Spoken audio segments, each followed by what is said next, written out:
สวัสดีครับผมสวัสดีครับสวัสดีครับมาพบมาพ่อกับบ่ต้นกับบ่ยอดเป็น EP ที่2สวัสดีครับยอดสวัสดีครับ สวัสดีครับ EP แรกเฮา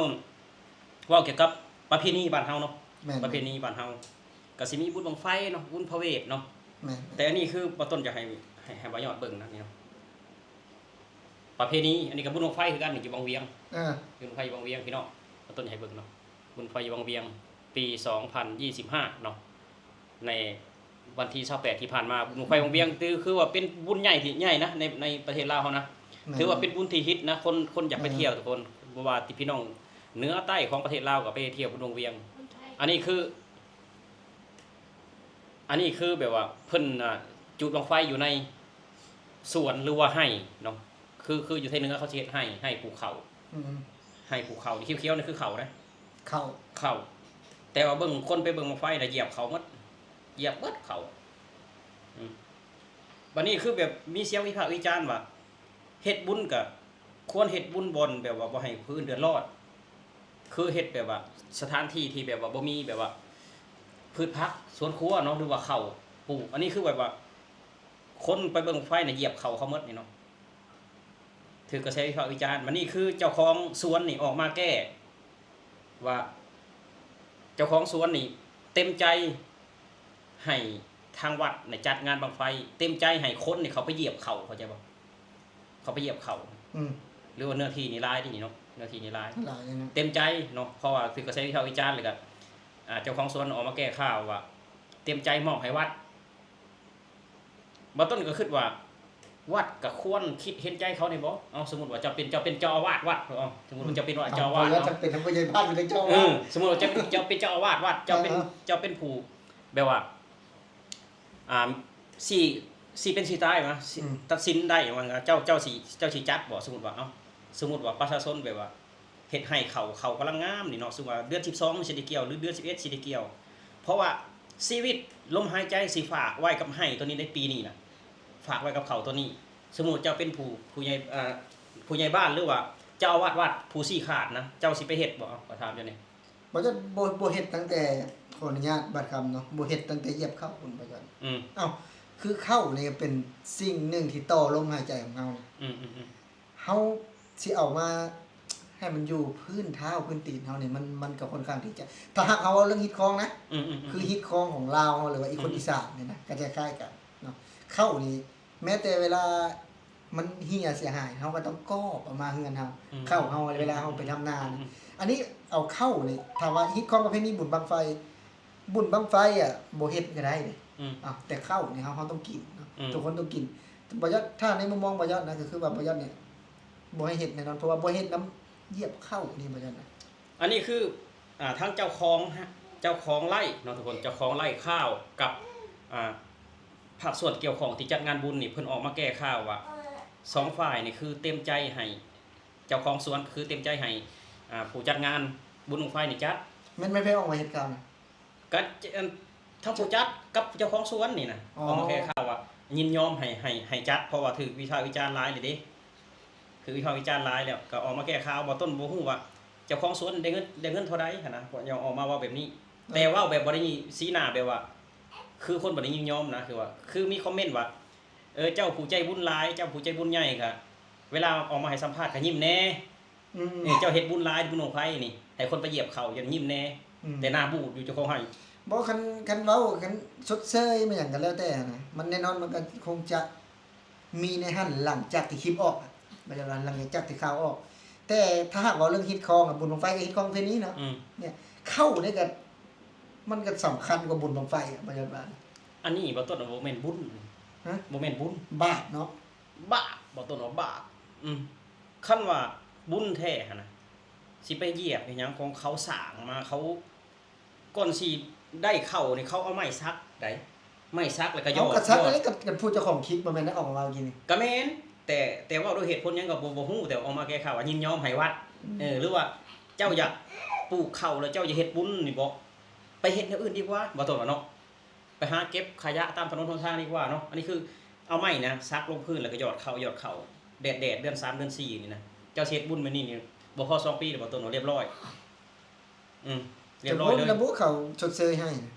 ชดเชยก็ สิกลับมาหาคนที่จัดอีกบัดนึงสดเสยเจ้าควรคิดแต่ที่แรกแล้วว่าอันนี้คือบุญแท้บ่เจ้าควรต้องวางแผนบุญน่ะบ่แม่นว่าสิปุ๊บปั๊บคือว่าเฮาอยากกินข้าวเฮาอยากกินซื้อของในเซเว่นนี่เฮาคิดได้แล้วเฮาไปโลดบ่แม่นคือบุญมันต้องวางแผนกันจังน้อยๆนะ3-4 เดือนนะ แม่น คันว่าเซ็นงานบุญบั้งไฟนี่นะอันนี้คือผู้จัดนี่ต้องแบบว่าต้องวางแผนให้อย่างดีสมมุติว่าบ่ต้นเป็นผู้จัดนะบ่ต้นว่าเฮาสิเอาหาบั้งไฟไปอยู่สถานที่ใดถ้าเฮาแบบนั้นมันก็ต้องมีแบบว่าสถานที่ที่แบบว่าบ่มีเขานี่นะอันนี้มันแม่นมันน้อยๆเด้พี่น้องเนาะอันนี้คือเขียวๆนี่คือเขาให้พี่น้องเอ้ยข้าวไร่เนาะข้าวไร่นะจะภาคเหนือเพิ่นจะรู้จักเนาะข้าวไร่คือแบบว่าทำนาทำไร่บ่ได้ทำนาเนาะทำไร่คือว่าเฮ็ดบุญออกมาแก้ข่าวโอ้ทุกคนเอ้ยทำผู้จัดแล้วก็ทางเจ้าของนาอันคนที่ไปนี่ผิดบ่จ้ะว่าคนที่ไปเบิ่งนี่ผิดบ่ ก็บ่ฮู้แล้วก็เป็นตามงานเนาะก็คือเฮานี่แหละกับส่วนหลายก็มันก็บ่แม่นแต่ผู้เฒ่าเนาะมันก็จะมีวัยรุ่นมันหยังไปเด้ บ่คนที่แบบว่าไปนี่ก็ผิดนะผิดสามัญสำนึกสมมุติว่าพ่อแม่คนที่ไปงานนี่เฮ็ดสวนเฮ็ดนาแล้วคนอื่นไปเหยียบเขาสิบ่เสียใจบ่ บ่ยัดเสียใจหยังนะ ถ้าว่าคนมันมีสามัญสำนึกนั่นมันสิบ่ไปเหยียบถ้าคนมันมีสามัญสำนึกมันสิบ่จับมันผิดเบิดนี่บ่ต้นว่าผิดเบิด อันนี้ต้องให้อาจารย์เบียร์นี่ อาจารย์เบียร์ อาจารย์บ่อาจารย์เบียร์ดินทำเด้บ่ย้อนว่าส่งให้เพิ่นเบิ่ง มันบ่แม่นบุญดอกบาปล้วนๆ เนี่ ด ย อกบาป นี่สิส่งให้เพิ่นเบิ่งว่าอาจารย์เบียร์ครับว่าดินะถ้าเนี่ยบุญบั้งไฟแบบนี้จะบาปไหมแบบว่าบุญบั้งไฟแล้วไปเหยียบย่ำพื้นทุ่งนาพื้นข้าวนี่จัดงาน บาปเราว่ามึงไม่ได้แต่ข้าวอ่ะแล้วว่านี่ข้าวมึงไม่แดงแล้วว่า แล้วมันก็คือเฮากันแหละคือเพิ่นนะเฮากับความคิดเฮานะคือ นั่นแหละทุกคน เข้ากินเนาะแต่ว่าอันนี้จักยินยอมบ่ยินยอมแท้จริงนะผู้ที่ออกมาเว้ายายนั่นน่ะ โอ้ยก็ว่าไปซั่นแหละทุกคนบ่ต้นบ่เชื่อเลยว่าบ่มีไผดอกยินยอมแบบว่าเฮ็ดบุญด้วยอันทุ่งนาที่เป็นข้าวเนาะทุกคนทุ่งนาที่เป็นข้าวแบบว่าอันให้กำลังข้าวกำลังสีเขียวนี่นะแบบว่ากำลังสิได้เกี่ยวเดือนตุลาพฤศจิกาธันวานี่นะทุกคนแบบว่าสิไปมอบให้แบบนั้นทุกคนเนาะมันก็มีหลายทางมอบเนาะถ้าว่าอยากสร้างบุญแท้บ่ต้นคิดว่ารอให้ข้าวไร่สุกก่อนเกี่ยวแล้วเอาไปขายเอาเงินไปถวายวัดดีกว่าบอกทุกคนดีกว่าเนาะดีกว่าอันนี้คือบ่ต้นมองว่า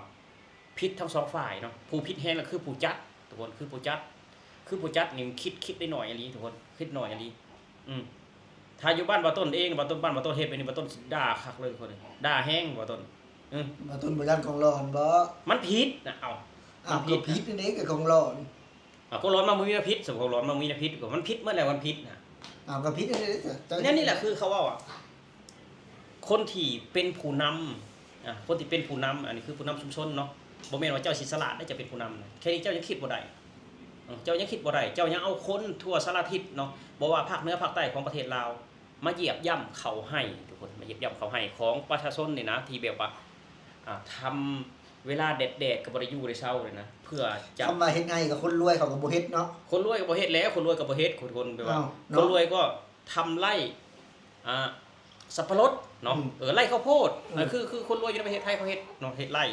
แต่ว่าคนอยู่ในบ้านบ่ต้นนี่นะส่วนหลายคนจนแม่นเฮ็ดทำนาทุกคนรวยอาจจะบ่ใกล้เลยแหละตากแดดคนจนบ่มักตากแดดคนรวยบ่มักตากแดดอันนี้คือคนจนเลยแหละทุกคนที่บ่มีจะกินนี่แหละนะแต่เอาแบบว่าเอาคนสารทิศมาเหยียบเขาให้เขาเข้ากำลังงามพี่น้อง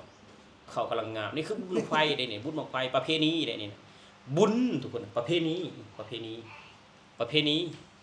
บางสิ่งบางอย่างประเพณีก็เฮ็ดไปบ่แม่นถือประเพณีทุกคนนี่คือบ่ต้องบอกเลยว่าบาปทั้งผู้จัดบาปทั้งผู้เหยียบเขานี่ทุกคนเนาะทุกคนแล้วแต่มุมมองใครมุมมองมันสำหรับบ่ต้นแล้วคือว่ามันผิดที่ผู้จัดมันผิดที่ผู้จัดการวางแผนการจัดทำงานหรือว่าบุญประเพณีครั้งนึงเนาะเราก็ต้องวางแผน3เดือน4เดือนทุกคนเนาะ